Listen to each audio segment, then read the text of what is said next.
बिस्मिल्लाहिर्रहमानिर्रहीम। अस्सलाम वालेकुम टू ऑल ऑफ़ यू। बेटा आज का लेक्चर बहुत इम्पोर्टेंट है यूनिट 1 के रिस्पेक्ट से, जैसे मैंने कल आपसे कहा था।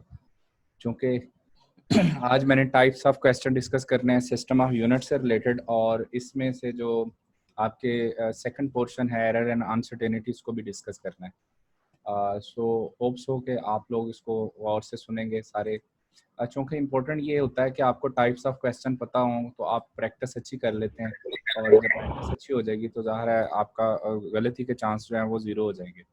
सो 100% प्रिपरेशन के लिए ज़रूरी है कि कोई भी टॉपिक है आपको उससे रिलेटेड जो है वो टाइप्स ऑफ क्वेश्चन पता होने चाहिए कि कितनी टाइप के मैक्सिमम क्वेश्चन आ सकते हैं, और उसी के रिस्पेक्ट से आपने जो है वो कॉन्सेप्ट्स रिवाइज करने होते हैं, उसी के पॉइंट ऑफ व्यू से आपने टॉपिक को रिवाइज करना होता है। आई थिंक काफ़ी सारे स्टूडेंट्स ज्वाइन कर चुके हैं, अभी स्टार्ट करते हैं। इसमें सबसे पहले जो है वो बेटा जो मैंने कल ऐसे कहा था, मैंने स्क्रीन शेयर की हुई है। इसमें जो मैंने कहा था वो कुछ फिजिकल क्वांटिटीज़ ऐसी होती हैं जिनके यूनिट्स इक्वलेंट होते हैं या सेम होते हैं। इस कॉन्सेप्ट को भी हमने डिस्कस करना है। उससे रिलेटेड फर्स्ट टाइप का जो क्वेश्चन है उसको हमने शेयर करना है। ज़रा चेक कीजिएगा। देखें बेटा, यहाँ पर अगर आप गौर करें तो हमारे पास जो है इसमें ये pressure, stress, modulus of elasticity, energy density मैंने बताया हुआ, इनके यूनिट्स जो हैं वो सेम होते हैं। इन terms of base unit find करोगे तब भी सेम ही आएंगे। फ्रीक्वेंसी और डिके कांस्टेंट है, इनके यूनिट्स जो हैं वो भी सेम आएंगे, आप चेक करके देख सकते हैं। इसी तरह से एंगुलर फ्रीक्वेंसी और एंगुलर वेलोसिटी, रेडियन पर सेकंड दोनों का यूनिट होता है। इनके भी यूनिट सेम है। सो आपको जो है वो यहाँ पर ये सारे जितने भी पेयर्स नज़र आ रहे हैं, they have the same units. और बेटा इसमें जो है वो याद ये रखने वाली बात है कि इनसे रिलेटेड जो टाइप ऑफ क्वेश्चंस हैं वो कैसे आ सकते हैं, और आपने शॉर्टकट में उनको कैसे सॉल्व करना है। अगर ये पेयर्स आप लर्न कर लेंगे, इनको अच्छे से लर्न कर लेते हैं, जैसे कि आपको पता है बोल्ट्जमैन एंट्रोपी यूनिट सेम है, in terms of base unit भी सेम आएंगे, light year, wavelength, length, distance, displacement, इन सब के यूनिट सेम है।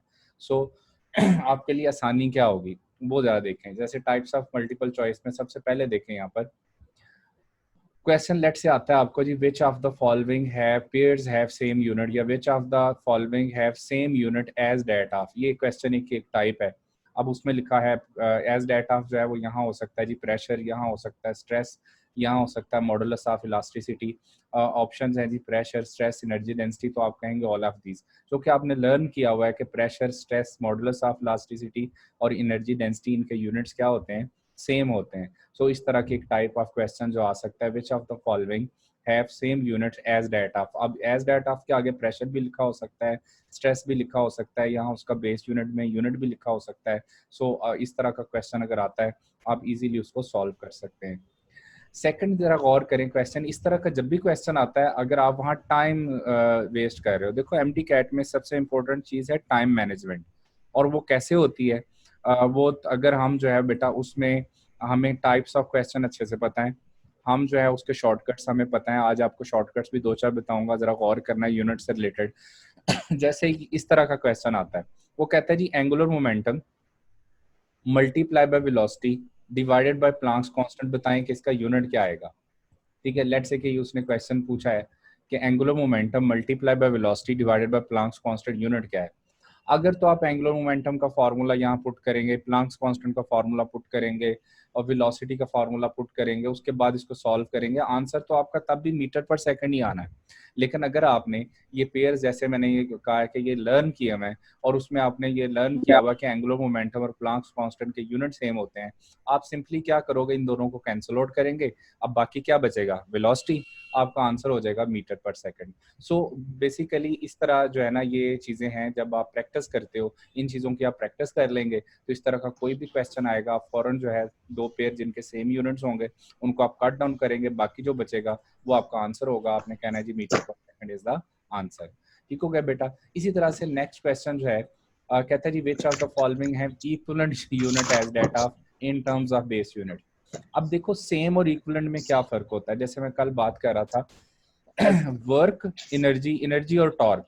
अब एनर्जी और टॉर्क या वर्क और टॉर्क जो है इनके यूनिट सेम नहीं है। वर्क का यूनिट जॉल होता है जबकि टॉर्क का यूनिट न्यूटन मीटर होता है। इसको कभी भी हम जॉल नहीं कहते। तो इनके यूनिट जो है वो सेम नहीं है, लेकिन इन टर्म्स ऑफ बेस यूनिट में जाके जब आप कैलकुलेट करोगे तो वो इक्विवेलेंट आ जाएंगे। इसका मतलब ये है कि इनके यूनिट जो है in terms of base unit क्या है, इक्विवेलेंट है। सो ये आपने याद रखना है। तो यहाँ पर देखें वर्क कह रहा है तो उसका आंसर हम टॉर्क देखेंगे ऑप्शन में। लेट्स से टॉर्क है, पावर है, मोमेंटम है, आप आंसर कर दोगे इसका टॉर्क। ठीक हो गया बेटा। अच्छा इसी तरह से नेक्स्ट अगर बात करें, so next type of question क्या है, आपसे पूछा जा सकता है which of the following pair have equivalent units. जब इस तरह का कोई क्वेश्चन आए, फॉर एग्जांपल ऑप्शन ए है weber per metre square tesla, joule per coulomb volt, joule per second watt, coulomb per second farad. So इसमें आपको ना बेसिक यूनिट्स की डेफिनेशन पता होनी चाहिए। आपने आंसर कैसे फाइंड करना है, आपके जेन में फौरन फार्मूला आना चाहिए। जैसे वेबर पर मीटर स्क्वायर ना फार्मूला मेरे जेन में आएगा मैग्नेटिक फ्लक्स वाला, वो क्या होता था, phi is equal to B A. तो आप क्या करोगे यहाँ पर, बी क्या होगा, फाई ओवर ए। तो यहाँ पर वो आपको पता चल गया कि tesla weber per metre square होता है। इसका मतलब है option A is the correct answer. ठीक है जी। अच्छा अब देखें कि इसमें जो बी वाली ऑप्शन है जूल पर कूलम, अब इज इक्वल टू वोल्ट। अब वोल्ट की हमें डेफिनेशन पता होनी चाहिए। हम पोटेंशियल डिफरेंस को कैसे डिफाइन करते हैं, हम कहते हैं work done per unit charge. तो इट मींस के जूल पर कूलम क्या होता है, 1 वोल्ट होता है। इसका मतलब बी ऑप्शन भी करेक्ट है। अच्छा थर्ड देखें तो जूल पर सेकंड जो है वॉट, वॉट अब पावर का यूनिट होता है, तो पावर हम क्या कहते हैं, वॉट वर्क ओवर टाइम। इसका मतलब है जूल पर सेकंड जो है वो वॉट होता है, ये भी करेक्ट ऑप्शन हो गई। अब डेल्टा ऑप्शन पे गौर करें तो ये कूलम पर सेकंड फेरेड है। फेरेड जो है वो अब देखें किस चीज का यूनिट है, कैपेसिटेंस का। कैपेसिटेंस क्या होती है, क्यू ओवर वी। और इसका मतलब है यहाँ पर ये जो है इसका होना चाहिए था कूलम पर वोल्ट। तो 1 फेरेड जो है वो कूलम पर वोल्ट होता है, कूलम पर सेकंड नहीं होता। इट मींस के जो डेल्टा ऑप्शन है ये हमारा जो है वो आंसर होगा। अगर वो कहता है which of the following pair does not have equivalent unit, तो डेल्टा आंसर होगा। और इक्विवेलेंट होंगे तो आप देखें अल्फा बीटा चार्ली ये इक्विवेलेंट यूनिट्स है। सो इस तरह का बेटा क्वेश्चन आए तो डायरेक्टली आपने क्या करना है, फॉर्मूला देखना है। फॉर्मूले से जो है वो याद करना है कि आपका जो फाई है ये आपका जो है यहाँ पर इसको हम क्या बोलते होते थे, मैग्नेटिक इंडक्शन बी को यहाँ पर, या मैग्नेटिक फ्लक्स डेंसिटी। तो यूनिट्स जो हैं वो यहाँ से आप कैलकुलेट कर सकते हो। पोटेंशियल डिफरेंस का फार्मूला पता हो, पावर का फार्मूला पता है, कैपेसिटेंस का फार्मूला पता है, तो वहां से आप इनको रिलेट कर सकते हैं। तो दो दिखाओ टाइप अभी मैंने क्वेश्चन की 3 types what is the discuss किए हैं। फंक्शन ऑफ पहला सेम क्लोरोप्लास्ट। अगर पेयर्स आ जाएं और तो आपने इनको अच्छे से लर्न कर लेना है। रेशो इस तरह देख के आपसे यूनिट पूछा जाए तो आपको ये वाले पेयर काम आएंगे। इसी तरह से जो है वो अगर आपको सेकंड टाइप में पेयर वगैरह इस तरह पूछा जाए तो आपके फार्मूला काम आएगा। अपने फार्मूला यहाँ याद से करना है और उसके अकॉर्डिंग जो है वो आंसर देखो, कैलकुलेट कर लेना है। नेक्स्ट बेटा यहाँ से करना कुछ है, ये क्वांटिटीज नहीं ऐसी हैं दिखना जो यूनिट लेस है। सेम यहाँ तक। अगर क्वांटिटीज की रेशियो हो तो ज़ाहिर है वो यूनिट लेस होती है। जैसे स्ट्रेन है, रिफ्रैक्टिव इंडेक्स है, रिलेटिव परमिटिविटी है, रिलेटिव परमेबिलिटी है, स्पेसिफिक ग्रेविटी है, कोफिशिएंट ऑफ फ्रिक्शन है, ये दूसरे का ये है, तो इसका इस ये तरह है। के बेटा जो भी सेम क्वांटिटीज के पेयर होते हैं उनकी रेशियो जो है वो उनका यूनिट जो है वो क्या होता हाँ है, यूनिट लेस। सो ये पता होना चाहिए आपको। नेक्स्ट बेटा एक बहुत इंपॉर्टेंट कॉन्सेप्ट है, आपकी बुक जो है उसकी समरी देखिएगा चैप्टर नंबर 1 की, उसका लास्ट पॉइंट लिखा हुआ है, कहता है equations must be dimensionally consistent, two terms can be added or subtracted only if they have the same dimension। Chapter number 1 summary का लास्ट पॉइंट जो है आपका ये वाला है। तो इसमें गौर करें तो बेटा इससे रिलेटेड भी ना आपको एक टाइप ऑफ क्वेश्चन आ सकता है। जैसे कोई भी क्वेश्चन देख लें, जैसे ये second equation of motion S is equal to V I T plus half A T square. इसमें अगर गौर करें तो डिस्टेंस जो है इसका यूनिट क्या है, मीटर। वी आई टी इस टर्म का यूनिट निकालोगे तो V I metre per second, time का सेकंड, सेकंड सेकंड से कैंसिल आउट हुआ, इस टर्म का यूनिट भी क्या निकला, metre. Half A T square, अब देखें एक्सेलेरेशन का मीटर पर सेकंड स्क्वायर होता है, टाइम का सेकंड स्क्वायर, तो ये भी कैंसिल आउट। इसका मतलब आप गौर करोगे तो तीनों टर्म्स का यूनिट सेम है। कोई भी इक्वेशन आप देख लें, बर्नौलीज इक्वेशन देख लें, सेकंड इक्वेशन ऑफ मोशन देख लें, थर्ड इक्वेशन ऑफ मोशन देख लें, हर टर्म का यूनिट क्या निकलेगा, सेम निकलेगा। सो इस कॉन्सेप्ट से रिलेटेड क्वेश्चन आ सकता है। फॉर एग्जांपल मैं इसी से आसान सा क्वेश्चन बनाया है। लेट्स से कि सेकंड इक्वेशन ऑफ मोशन जैसी आपको एक इक्वेशन दी हुई है, s is equal to V T plus X T square. तो कहता है ये बताएं यूनिट ऑफ x क्या है यहाँ पर। कभी कभी वो यूनिट पूछता है, कभी कहता है यहाँ क्वांटिटी क्या आएगी। तो आप क्या करोगे, बड़ा सिंपल है। आपको मैंने बताया कि किसी भी इक्वेशन की हर दो टर्म्स के यूनिट क्या होते हैं, सेम होते हैं। अब इसका मतलब है कि ये वाली टर्म, इसमें 3 टर्म्स हैं, तीनों के यूनिट सेम है। आपको उसने एक्स टी स्क्वेयर का पूछा, एक्स का यूनिट पूछा है, तो आप एक्स टी स्क्वेयर यानी ये वाली टर्म को आप किसी इन दोनों के इक्वल रख सकते हैं। तो मैं एक्स टी स्क्वेयर को ना एस के इक्वल रख लेता हूँ, जो कि दोनों टर्म्स के यूनिट सेम होने चाहिए। सो यहाँ से जो है वो एक्स टी स्क्वेयर जो है वो इज इक्वल टू, अगर एस है तो यहाँ से एक्स किसके इक्वल हो जाएगा, एस। ये टी स्क्वेयर इधर पॉजिटिव, उधर जाके क्या हो जाएगा, नेगेटिव। तो डिस्टेंस का यूनिट मीटर होता है, टाइम का यूनिट सेकंड होता है, तो मीटर पर सेकंड स्क्वेयर हो गया। इसका मतलब है इसकी जगह क्या आना है, एक्सेलरेशन आना है, या इसका यूनिट अगर पूछे तो आपने कह देना मीटर पर सेकंड स्क्वेयर। सो बेटा इस टाइप का जो क्वेश्चन है वो पेपर में आ सकता है। कॉन्सेप्ट यही है कि हर टर्म के यूनिट सेम होते हैं, किसी भी इक्वेशन में जितनी भी टर्म्स होंगी सबके यूनिट्स जो हैं वो सेम होंगे। ठीक हो गया। तो ये वाला टाइप बेटा आपने प्रैक्टिस करनी है प्रैक्टिस बुक से भी। नेक्स्ट आपको एक शॉर्टकट बताने जा रहा हूँ, और ये भी बहुत बहुत इंपॉर्टेंट है। इसमें जो है वो याद रखना है आपने, इसको भूलना नहीं है। देखिए गलती क्या होती है, स्टूडेंट से यही मिस्टेक्स होती हैं जिसकी वजह से नंबर नहीं आते, और यही रीज़न है जिसकी वजह से ये आप ऑनलाइन क्लासेस भी ले रहे हैं या आप अकेडमी ज्वाइन करते हैं कि आप जो है वो नॉलेज वाइज जो है या प्रैक्टिस करते हुए टाइप्स ऑफ क्वेश्चन आपको पता हो और शॉर्टकट पता चल जाए। जैसे आपको अगर किसी ने पूछा ये बताओ units of B square over mu dot क्या होते हैं। अब अगर तो स्टूडेंट जो है वो एक कॉमन स्टूडेंट होगा और कॉमन थिंकिंग वाला होगा, कॉमन सेंस से वैसे फारग होगा, तो वो क्या करेगा, वो बी जो है इसका यूनिट वो कहेगा टेस्ला होता है, तो Tesla square over mu not, वो इसका यूनिट याद करेगा क्या, वेबर पर एम्पियर पर मीटर। जब आप टेस्ला स्क्वायर ओवर वेबर पर एम्पियर पर मीटर सॉल्व करेंगे, टेस्ला होता है 1 न्यूटन पर एम्पियर पर मीटर, तो ये सारा वो नॉलेज अपना यूज करते हुए जब इसको कैलकुलेट करेगा तो आंसर उसका आना है प्रेशर के इक्विवेलेंट। अब बजाय इस तरह करें कि आप ये सोचें कि ये फॉर्मूला कहीं ना कहीं ऑलरेडी आपने पढ़ा हुआ है, अगर गौर करें तो मैं इसके साथ 1/2 लगा दूं तो आपको फौरन याद आ जाना चाहिए कि 1/2 B square over mu naught किस चीज का फॉर्मूला था, एनर्जी स्टोर्ड एंड इंडक्टर, वो चैप्टर नंबर 15 एनर्जी डेंसिटी का फॉर्मूला है। और अभी अभी मैंने आपको बताया है एनर्जी डेंसिटी, प्रेशर, स्ट्रेस, इनके यूनिट्स क्या होते हैं, सेम होते हैं। इसका मतलब B square over mu naught जो है ये किसके इक्वल आना है, इसके यूनिट्स प्रेशर के इक्वलेंट आने हैं। तो जिस तरह की ऑप्शन गिवन हो उसके अकॉर्डिंग आप उसका आंसर जो है वो सिलेक्ट कर सकते हैं। सो आप लोगों ने अगर जब भी इस तरह का क्वेश्चन आए, आपने जो उसको सॉल्व करने की बजाय सोचना है कि कहीं ना कहीं वो फॉर्मूला आपने पढ़ा हुआ ऑलरेडी, अगर पढ़ा है तो आपने बजाय राइट हैंड साइड सॉल्व करने के किसको सॉल्व करना है, लेफ्ट हैंड साइड को। फॉर एग्जाम्पल इससे आसान एग्जाम्पल क्या है, is equal to MC square. तो आपको एमसी स्क्वायर के यूनिट पूछे जाएं तो आप बगैर सोचे समझे कहेंगे कि is equal to MC square, तो पढ़ा हुआ आपने, क्योंकि ये एनर्जी के यूनिट है तो आप कह देंगे ये एनर्जी का यूनिट है। आपने पढ़ा हुआ है U is equal to 1/2 C V square होता है, तो सी वी स्क्वायर के अगर यूनिट्स पूछ ले तो जाहिर है वो एनर्जी के इक्विवेलेंट ही होंगे, तो आप फौरन इसका आंसर क्या दे देंगे, एनर्जी आंसर दे देंगे। ठीक होगा बेटा। सो इस तरह से जो है वो आप लोग इजीली इनके आंसर जो है वो कैलकुलेट कर सकते हैं। तो शॉर्टकट क्या याद रखना है कि आपने बजाय राइट हैंड साइड को सॉल्व करने के लेफ्ट हैंड साइड देखनी है। जैसे is equal to MC square है तो मैं MC square right hand side को नहीं देखूंगा, मैं लेफ्ट साइड को देखूंगा। सिमिलरली जैसे आपकी बुक है उसमें दो बड़े इंपॉर्टेंट अक्सर पूछे जाते हैं। चैप्टर नंबर 1 में सर प्लीज 1.4 रिपीट एग्जांपल जो कीजिएगा। है, ये 8.15 इक्वेशन भी है चैप्टर नंबर 8 में, जो स्पीड ऑफ स्टेशनरी वेव आप निकालते हो तो वो under root F multiply by L over M जो है वो किसके इक्वल आती है। अगर इसका यूनिट पूछा जाए square root F L over M, तो आप क्या कहोगे, फॉरन वेलोसिटी। अब बजाय इसको सॉल्व करने के लेफ्ट हैंड साइड वेलोसिटी के इक्वल है, आप कहेंगे इसका यूनिट मीटर पर सेकंड है। एक इन्फॉर्मेशन के लिए ऐड कर लें, ये स्पीड ऑफ लाइट का फॉर्मूला है, c is equal to 1 over square root mu naught epsilon naught जो है, ये स्पीड ऑफ लाइट का फॉर्मूला है। आप म्यू नॉट और एप्सिलॉन नॉट की वैल्यूज पुट करके देखेंगे तो ये स्पीड ऑफ लाइट एग्जैक्टली आ जाएगी 3.8 मीटर पर सेकंड। तो ये मैक्सवेल ने ये फॉर्मूला ड्राइव किया था मैक्सवेल इक्वेशन से। सो इसका यूनिट भी क्या आता है, मीटर पर सेकंड। सो ये दो वेलोसिटी के लिए आपने याद रखने हैं। एक और इम्पोर्टेंट और फ्रिक्वेंटली आस्क्ड क्वेश्चन टाइम से रिलेटेड होता है। अक्सर टाइम से रिलेटेड जो है वो क्वेश्चन आते हैं, इनसे रिलेटेड जो है बेटा कैसे आपने क्वेश्चन जो है वो देखने हैं।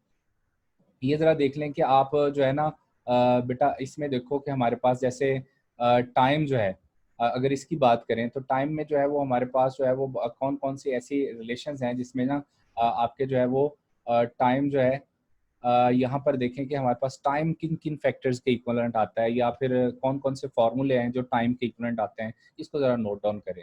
अच्छा, इसमें जो बेटा आपके पास जैसे आर सी है, आर मल्टीप्लाई बाई सी है, the product of resistance and जो कैपेसिटेंस होती है वो टाइम के इक्वल होती है, इसको कहते हैं टाइम कांस्टेंट फॉर कैपेसिटर। इसी तरह से अंडर रूट एल सी, ये भी टाइम के इक्वलेंट ही आएगा, क्योंकि आपके पास फ्रीक्वेंसी का फॉर्मूला होता है 1/2 pi square root 1 over L C. तो अब ये देखो ना 1 ओवर स्क्वायर रूट है एल सी है, तो इसका रेसिप्रोकल लेंगे तो ज़ाहिर है वो टाइम के इक्वल ही आएगा। थर्ड याद रखना है एल ओवर आर, एल यहाँ है इंडक्टेंस और आर है रेजिस्टेंस। ये टाइम कांस्टेंट होता है इंडक्टर का, जैसे R multiply by C time constant होता है कैपेसिटर का, इसी तरह से L over R time constant किसका होता है, इंडक्टर का। इसी तरह से square root L over G जो है, ये चूंकि टाइम पीरियड का फॉर्मूला होता है, ये भी आपके पास टाइम के इक्विवेलेंट आएगा। इसी तरीके से अगर जो है वो स्क्वायर रूट एम ओवर के लिखा हो, मैस ओवर स्प्रिंग कांस्टेंट, ये भी टाइम के इक्विवेलेंट आएगा। रेसिप्रोकल ऑफ फ्रीक्वेंसी जो है, ये भी टाइम के इक्विवेलेंट आता है।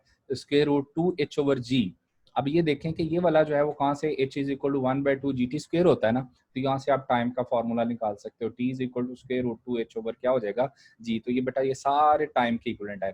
अब देखें इसमें से क्वेश्चन जैसे बन सकता है, which of the following relation represent time या आपसे इनमें से कोई भी रिलेशन देके पूछ सकता है कि इसका यूनिट क्या है। तो ये सारे आपने नोट डाउन करने हैं, R C square root L C L over R square root L over G square root M over K time 1 over F is equal to T और square root 2h over G जो है, ये सारे आपके time के equivalent होते हैं। ये सब आपने याद रखना है। सो ये इंपॉर्टेंट है और ये शॉर्टकट भी बेटा याद रखना है कि जब भी आपको इस तरह का कोई रिलेशन गिवन हो कॉम्प्लिकेटेड, आपने देखना है कि उसकी लेफ्ट हैंड साइड कोई ना कोई आपको याद आ जाएगा कि ये फॉर्मूला जो है कहीं ना कहीं आपने पढ़ा होगा, उसकी लेफ्ट हैंड साइड आप जो है देख के आंसर बता सकते हो। ठीक हो गया जी। नेक्स्ट जो है आपके पास कन्वर्जेंस। पता नहीं इसमें स्टूडेंट क्यों इतना घबराते हैं, आई थिंक उनको जो है वो नहीं पता होता कि जो है वो कैलकुलेट कैसे करना है। अब देखें कि यहाँ पर अगर आप गौर करें तो हमारे पास कन्वर्जेंस की बात कर रहे हैं। अब प्रीफिक्सेस बड़े सिंपल हैं, आप देखें कि हम किलो सेंटी मिली इस तरह के जो है वो तो आपके प्रीफिक्सेस आपको वैसे ही याद होने चाहिए। प्रीवियस क्लासेस में बच्चों को जो है ना वो आपके सेकंड स्टैंडर्ड थर्ड स्टैंडर्ड में पढ़ा रहे होते हैं स्कूल में, तो ये बड़ी इजी चीज़ें हैं। अब जैसे देखो अगर क्वेश्चन आता है 1 ग्राम पर क्यूबिक सेंटीमीटर है, इसको किलोग्राम पर क्यूबिक मीटर में चेंज करना है। अब ये ऑप्शंस गिवन है 10⁻3 10⁻−3 10⁻+6 10⁻−6, तो तुक्के लगा रहे होते हैं बैठ के, हालांकि इसको सॉल्व करना चाहिए। अब देखें कैसे, बड़ा सिंपल है। मैं इसको ऐसे लिख लेता हूँ 1 ग्राम पर क्यूबिक सेंटीमीटर। अब 1 ग्राम में कितने किलोग्राम होते हैं, 10⁻³ किलोग्राम होते हैं। अब 1 किलोग्राम में कितने ग्राम होते हैं, वो 1000 यानी 10⁻³ होते हैं। अगर आप स्मॉलर से बिगर यूनिट की तरफ जा रहे हो तो पावर माइनस होती है, और अगर बिगर से स्मॉलर की तरफ आ रहे हैं तो पावर जो है वो पॉजिटिव होती है। बस इतनी सी बात है। अब देखिए क्यूबिक सेंटीमीटर, 1 सेंटीमीटर क्या होता है, 10⁻² मीटर होता है, लेकिन ऊपर पावर भी है, तो पावर चूंकि 3 है तो ये हमेशा पावर से मल्टीप्लाई होती है, तो 3 2 6 हो जाएगा। अब ये -6 है, ऊपर जाके क्या हो जाएगा +6, तो इसका मतलब आपका आंसर आएगा 10⁻³ तो इसका मतलब 1 ग्राम पर क्यूबिक सेंटीमीटर जो है वो 1000 किलोग्राम पर क्यूबिक मीटर के इक्वल होता है अगर हम डेंसिटी को कन्वर्ट करते हैं। तो बेटा इस तरह के टाइप के क्वेश्चन जिसमें कन्वर्जन हो, खास तौर पर डेंसिटी की कन्वर्जन, फोर्स की कन्वर्जन, ठीक है जी, आपकी जो है वो इसी तरह से एनर्जी की कन्वर्जन, वो आपने याद रखना। उसमें फैक्टर सिर्फ याद रखना है। जैसे देखो यहाँ फैक्टर क्या आएगा, फोर्स का यूनिट होता है सिस्टम इंटरनेशनल में न्यूटन, और सीजीएस सिस्टम में क्या होता है डाइन। अब इसमें बेटा बात यह है कि अगर 1 न्यूटन जो है वो 1 kilogram metre per second square होता है, तो 1 केजी 10⁻³ ग्राम के इक्वल होता है, 1 मीटर 100 सेंटीमीटर के इक्वल होता है। तो यहाँ जो फैक्टर बनता है वो 10⁻5 है। इट मीन्स दैट कि 1 न्यूटन 10⁻5 डाइन्स के इक्वल होता है। सो अब अगर आपने डाइन्स को न्यूटन में कन्वर्ट करना है या न्यूटन को डाइन्स में कन्वर्ट करना है, इजीली कर सकते हैं। फैक्टर यहाँ आपको पता चल गया क्या आना है, 10⁻5 आना है। सिमिलरली एनर्जी, एनर्जी का यूनिट जो है वो जूल होता है सिस्टम इंटरनेशनल में, और सीजीएस सिस्टम में क्या होता है, अर्ग होता है। सो 1 जूल इज इक्वल टू 10⁻⁴ क्या होता है, 7 अर्ग के इक्वल होता है, और 1 अर्ग अगर कहें तो वो 10⁻⁻7 जूल के इक्वल होता है। तो ये एनर्जी का याद रखना है। अच्छा एक ना क्वेश्चन अक्सर बार बार आता है यूनिट्स ऑफ एनर्जी से रिलेटेड। सो इसमें ना याद ये रखना है कि ये जो सारे यूनिट हैं ये एनर्जी के हैं। एनर्जी का यूनिट जूल भी होता है, एनर्जी का यूनिट न्यूटन मीटर भी है, एनर्जी का यूनिट अर्ग भी है। सीजीएस सिस्टम में एनर्जी का यूनिट अर्ग होता है, किलोग्राम मीटर स्क्वायर पर सेकंड स्क्वायर। अगर बेस यूनिट में देखें तो एनर्जी का यूनिट ये निकलता है। किलोवाट आवर, पावर को जब भी टाइम से मल्टीप्लाई करोगे वो एनर्जी का यूनिट होता है। किलोवाट आवर पावर का यूनिट नहीं है, ये एनर्जी का यूनिट है। और इलेक्ट्रॉन वोल्ट जो है वो आपको पता है कि न्यूक्लियर फिजिक्स में या मॉडर्न फिजिक्स में हम एनर्जी का यूनिट देखते हैं। तो ये सारे यूनिट एनर्जी के हैं। जैसे क्वेश्चन आ सकता है which of the following is not the unit of energy, या which of the following is the unit of energy. So ये आपने इस तरह का क्वेश्चन लर्न करना है। अच्छा एक बात अगर पूछे जाए यहाँ पर, इसी में से अगर गौर करना आपने which of the following is a unit of energy in terms of base unit? Question है which of the following is a unit of energy in terms of base unit. फिर आंसर सिर्फ ये होगा किलोग्राम मीटर स्क्वायर पर second square. सो कि इन terms of base unit सिर्फ यही इसका यूनिट है, बाकी अदर यूनिट्स में आएंगे. सो आपने ये टेबल बेटा अच्छे से रिवाइज करना है. आपकी बुक में ये सारा कुछ गिवन है. आपने जो है इसमें कि जो आपके फोर्स है, वर्क है, पावर है, प्रेशर है, ये सारे बेटा आपने जो है in terms of base unit जो है इनको एक एक नज़र कैलकुलेट करके देखना है. जो कि अक्सर क्वेश्चन इनमें से एक टाइप बनती है.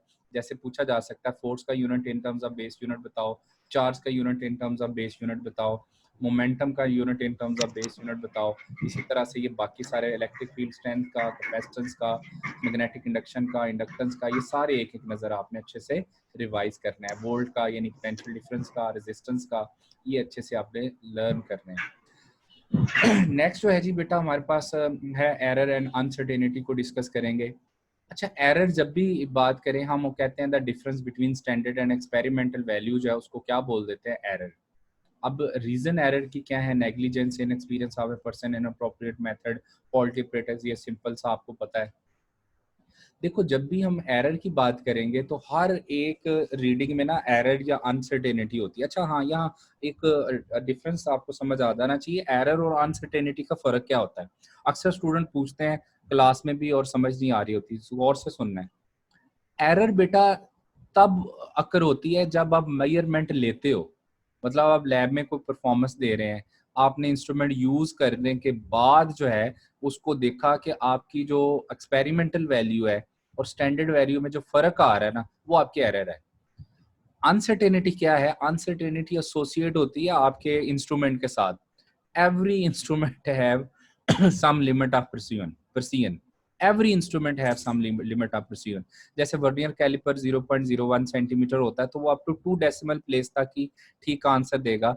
तीसरे डेसिमल प्लेस पे आके उसमें अनसर्टेनिटी आ जाएगी. इट मींस एवरी इंस्ट्रूमेंट जो है हैव अनसर्टेनिटी, और इस कोई भी ऐसा इंस्ट्रूमेंट नहीं है जो अनसर्टेनिटी के बगैर हो. सो वो उतने डेसिमल प्लेस पे जाके आपको अनसर्टेनिटी या एरर दे देगा. अच्छा, क्लासिफिकेशन ऑफ एरर कहें तो असाइनेबल एरर और अनअसाइनेबल. असाइनेबल किसको कहते हो, सिस्टमैटिक को, चूंकि ये ठीक हो सकती है, इसकी करेक्शन पॉसिबल है. जबकि अनअसाइनेबल एरर कौन सी होती है, जो कि जिसकी करेक्शन पॉसिबल नहीं है, जिसको हम रैंडम एरर बोलते हैं. अब सिस्टमैटिक एरर जो है वो सबको पता है किस वजह से होती है, ड्यू टू द जो है वो फॉल्टी ऑपरेटर्स. और इसमें जो है रिमूवल क्या है, कि आप इसको क्या करोगे, फॉल्टी ऑपरेटर्स को अपने स्टैंडर्ड ऑपरेटर्स के साथ क्या करेंगे, आप मॉनिटर करेंगे उसको. उसमें से फाइंड आउट करेंगे कि वो जीरो एरर है, क्या वो पुअर कैलिब्रेशन है. पुअर कैलिब्रेशन का मतलब है निशान ठीक नहीं लगे हुए, ठीक है. तो आप इसको रिमूव कैसे कर सकते हैं, आपने फॉल्टी ऑपरेटर्स को स्टैंडर्ड ऑपरेटर के साथ जो है ऑपरेटर्स के साथ कंपेयर करके आप एरर निकाल सकते हैं. तो वो जीरो एरर है, वो आपकी जो है वो कैलिब्रेशन की एरर है या कोई भी है, तो आप उसको ठीक कर सकते हैं. ठीक हो गया. अच्छा, ये जो सिस्टमेटिक एरर होती है, जब भी किसी इंस्ट्रूमेंट में आ जाए तो वो सारी रीडिंग को इक्वली इफेक्ट करेगी. मैंने बोला जो सिस्टमेटिक एरर होती है वो सारी की सारी रीडिंग्स जो होती हैं उनको इक्वली इफेक्ट करती है, एक जैसा इफेक्ट आता है. अगर जीरो एरर है इंस्ट्रूमेंट में तो जो भी आप रीडिंग लेंगे उसमें जीरो एरर लाजमी आएगी. अच्छा, प्रिसिजन एक्यूरेसी सबको पता है. प्रिसिजन का मतलब होता है लीस्ट काउंट, यानी एब्सोल्यूट अनसर्टेनिटी. तो ये डिपेंड करती है किसी भी इंस्ट्रूमेंट के लीस्ट काउंट के ऊपर. जितना लीस्ट काउंट कम से कम होगा उतनी प्रिसिजन अच्छी आएगी. और जो एक्यूरेसी होती है बेटा वो डिपेंड कर रही होती है किसके ऊपर, फ्रैक्शनल अनसर्टेनिटी के ऊपर. अच्छा, यहाँ ना इम्पोर्टेंट बात ये है कि ये तो इसके हैं मैथमेटिकल एक्सप्लेनेशन कि प्रिसिजन डिपेंड करती है एब्सोल्यूट अनसर्टेनिटी यानी लीस्ट काउंट के ऊपर.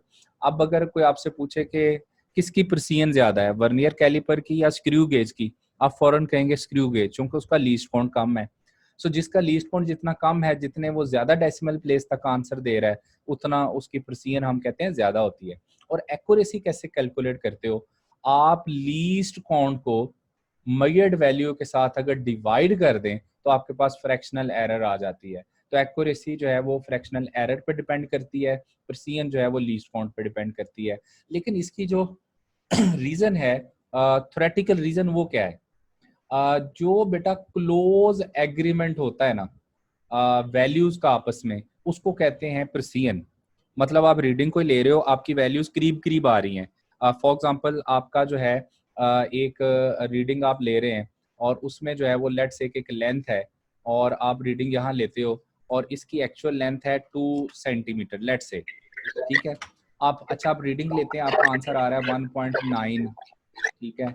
आपका आंसर आ रहा है 1 पॉइंट जो है वो 97, 1.98, 1.99। अब ये जो आंसर्स हैं चूंकि वो आपके करीब करीब आ रहे हैं ये सारे एक दूसरे के करीब करीब हैं और एक्चुअल वैल्यू के भी करीब हैं। तो जो आंसर्स एक दूसरे के करीब करीब होते हैं, मतलब जो मेजर्ड वैल्यू जिनकी आपस में क्लोजनेस होती है, हम कहते हैं वो प्रिसाइज वैल्यू है। लेकिन अगर कोई स्टूडेंट जो है वो इसको कैलकुलेट करता है और उसके आंसर आ रहे हैं, लेट से मैं कहता हूँ 1.5, फिर वो कैलकुलेट करता है, उसका आंसर आता है 1.56, फिर कैलकुलेट करता है, आंसर आता है 1.76। अब देखो कि इनकी वैल्यूज एक दूसरे के पास पास नहीं आ रही, 5, 6, 1.76, तो ये इनमें प्रिसिजन नहीं है। तो प्रिसिजन का मतलब क्या होता है कि जो आप रीडिंग्स ले रहे होते हो उनका आपस में जो है वो कितनी क्लोजनेस है। अब देखें ये जो एग्जांपल आपको बेसिकली दी हुई है यही समझाने के लिए दी हुई है कि ये वाली देखें ये जो आपके डॉट हैं ये बिल्कुल टारगेट पे लगे हैं, आपस में भी क्लोज हैं और एक्चुअल वैल्यू के भी क्लोज हैं। इसका मतलब है ये रीडिंग एक्यूरेट भी है और प्रिसाइज भी है। यहाँ देखें ये जो है वो आपस में तो करीब करीब है लेकिन टारगेट से दूर है, तो हम कहेंगे ये प्रिसाइज तो है लेकिन एक्यूरेट नहीं है। अब अगर इस तीसरी एग्जाम्पल पे देखें तो ये जो टारगेट है तीनों जो है वो आपस में भी दूर दूर हैं, यानी कि एक दूसरे के पास भी नहीं लगे और टारगेट से भी दूर है। इसका मतलब है ना तो ये एक्यूरेट है ना ही प्रिसाइज है। तो अगर कोई रीडिंग जो है उसकी वैल्यूज आपस में मैच कर रही हो तो हम कहते हैं उसमें प्रिसिजन ज्यादा है, और अगर जो है कोई रीडिंग एक्चुअल वैल्यू के जितनी करीब होती है हम कहते हैं उसमें एक्यूरेसी ज्यादा है। ऐसी रीडिंग जो स्टैंडर्ड वैल्यू के भी करीब हो, उसकी वैल्यूज भी आपस में मैच कर रही हो, उसको हम कह देते हैं कि वो एक्यूरेट भी है और प्रिसाइज भी है। अच्छा बेटा, नेक्स्ट जो है assessment of total uncertainty in the final results. ये आप सबको पता है कि इसको कैसे कैलकुलेट करते हैं, सिर्फ रूल याद करने हैं। और इससे रिलेटेड मैं आपको क्वेश्चन भी बताता हूँ किस टाइप के आ सकता है। रूल क्या याद करना, जरा गौर करें। अगर एडिशन और सब्ट्रैक्शन की बात करें तो इसमें रूल एक ही है कि सिंपल अनसर्टेनिटीज को ऐड करना है। एडिशन और सब्ट्रैक्शन में रूल क्या है, सिंपल अनसर्टेनिटीज को ऐड करना है। अब आपके पास दो लेंथ्स हैं, L1 दूसरी L2, तो अब इन दोनों को ऐड करो या सब्ट्रैक्ट करो, दोनों केस में याद रखना है कि एडिशन हो, सब्ट्रैक्शन हो, मल्टीप्लिकेशन हो, डिवीजन हो, कोई भी आप ऑपरेशन करें, एरर ने हमेशा बढ़ना है, कभी भी कम नहीं होना। तो एरर अनसर्टेनिटी ऑलवेज इंक्रीजेस, कभी कभी भी डिक्रीज नहीं होती। इसमें अगर आप लेंस को ऐड करते हो या सब्ट्रैक्ट करते हो तो आपकी ये जो अनसर्टेनिटी है ना, इसके साथ 0.1 है, इसके साथ 0.1 है, इन दोनों ने आपस में ऐड हो जाना है। एडिशन और सब्ट्रैक्शन में रूल क्या होता है, सिंपल वाली अनसर्टेनिटीज ऐड होती हैं। अगर इसके साथ 0.1 है, इसके साथ जो है अगर 0 पॉइंट लेट से जो है वो 2 है, तो अब देखें कि इसमें अगर लेट से 0.1 इसके साथ 0.2 होती तो मैं इधर आंसर 0.3 लिख देता। ठीक है बेटा, तो चाहे एडिशन हो चाहे सब्ट्रैक्शन हो, अनसर्टेनिटीज हमेशा ऐड होती हैं। अच्छा, नेक्स्ट में मल्टीप्लिकेशन एंड डिवीजन की बात कर लेते हैं। यहाँ मैंने कहा सिंपल वाली अनसर्टेनिटीज ऐड होती हैं, यहाँ पर परसेंटेज अनसर्टेनिटीज ऐड होती हैं। मल्टीप्लिकेशन है या डिवीजन है, डिवीजन मल्टीप्लिकेशन दोनों में सिंपल अनसर्टेनिटीज ऐड नहीं करनी, हमेशा परसेंटेज अनसर्टेनिटीज ऐड करनी है। जरा गौर करें, इसके साथ 0.05 है, इसके साथ 0.1 जो है वो एसोसिएट एरर है, तो आपने पहले उनकी परसेंटेज फाइंड की है। परसेंटेज कैसे फाइंड करते हो, लीस्ट काउंट को आप मेजर्ड वैल्यू के साथ डिवाइड करते हैं। तो इसमें जो आपके पास जो करंट में आपके पास एरर आई है वो 5%, वोल्टेज में जो एरर आई है वो 1.6%। तो अब आप अगर जो रेजिस्टेंस में एरर है, अब रेजिस्टेंस में जो एरर है, वोल्टेज में एरर प्लस करंट में एरर, दोनों की परसेंटेज अनसर्टेनिटीज ने ऐड होना है। इसमें याद ये रखना आपने कि जो आपके पास मल्टीप्लिकेशन और डिवीजन होती है उसमें परसेंटेज वाली अनसर्टेनिटीज जो है वो ऐड होती है। पावर फैक्टर भी आपको पता है बेटा कि पावर फैक्टर हमेशा परसेंटेज अनसर्टेनिटी के साथ क्या होता है, मल्टीप्लाई। अब जैसे एरिया ऑफ सर्कल है पाई आर स्क्वायर, तो आर के ऊपर जो है वो पावर फैक्टर क्या है, 2 है, तो इसने इस आर की परसेंटेज अनसर्टेनिटी के साथ क्या होना, मल्टीप्लाई। जैसे अगर रेडियस में परसेंटेज एरर 4 है, 4% है, तो आप ये पावर फैक्टर 2 इस रेडियस से मल्टीप्लाई करोगे तो 8% उसमें आंसर आ जाएगा। अब ये वाला एवरेज और जो डिविएशन है इसको इतना ज़्यादा इंपॉर्टेंट नहीं है, ये आप स्किप करें। अगले अब आए uncertainty in the timing device में। इसमें सिर्फ इतना याद रखना है कि जितने भी आपके टाइम मेजरिंग एक्सपेरिमेंट होते हैं उसमें अनसर्टेनिटी कैसे कैलकुलेट करते हैं, लीस्ट काउंट को नंबर ऑफ वाइब्रेशंस के साथ डिवाइड कर देते हो। किसी भी टाइम मेजरिंग एक्सपेरिमेंट में जिसमें आप टाइम पीरियड मेजर कर रहे हैं उसमें आप लीस्ट काउंट को नंबर ऑफ वाइब्रेशंस के साथ डिवाइड कर देते हैं। आपको याद होगा आप जब भी टाइम पीरियड वाला एक्सपेरिमेंट किया करते थे लैब में, सो इट इज़ एडवाइजेबल कि आप ज़्यादा नंबर ऑफ वाइब्रेशंस रखते थे।